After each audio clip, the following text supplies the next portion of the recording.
నడిపిస్తా ఉన్నాడు. మనందరి సేవ కోసం సేవా కార్యక్రమాలతో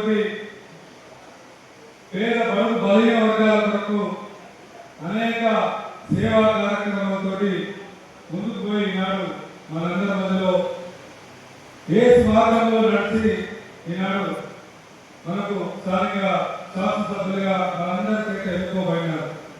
అలాగే ప్రతి వ్యక్తి కూడా ఆ మార్గంలో నడిచినట్లయితే ఎదుటి వ్యక్తికి సహాయం చేసిన వారి మార్గంలో నడిచినట్లయితే మనందరూ కూడా అటువంటి మహోన్నతమైన అవకాశాలు దొరుకుతాయి.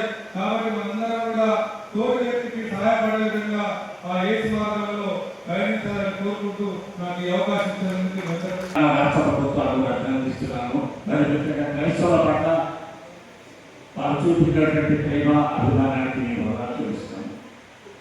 క్రైస్తవులంతా మేమంతా ఇప్పుడు రాజ్యాన్ని లేఖలను అధికారులను ప్రభుత్వాన్ని ప్రార్థించేవారు.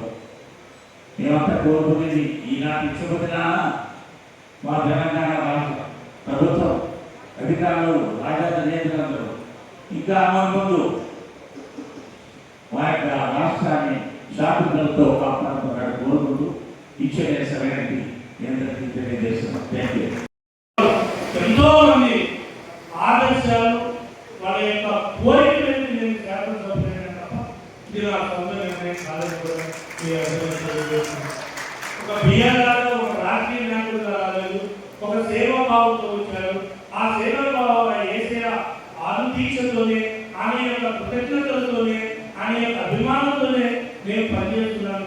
ఒక్కసారి మీ అందరికీ తెలియజేస్తూ నాకు ఇచ్చిన ఈ దీవెనలు ఈ యొక్క ఆశీస్సులు పైనుంచి ఆ ఎస్ఐ గారి మీరు కానీ ప్రాసెస్ కానీ మా కుటుంబానికి ఇచ్చే దీవెనలే ప్రజలకు అందిస్తామని కూడా మనస్ఫూర్తిగా తెలియజేస్తూ పేరున ప్రతి ఒక్కరికి తీసుకున్న శుభాకాంక్షలు తెలియజేస్తూ మరొకసారి మీ అందరి ఆప్యాయత ప్రేమ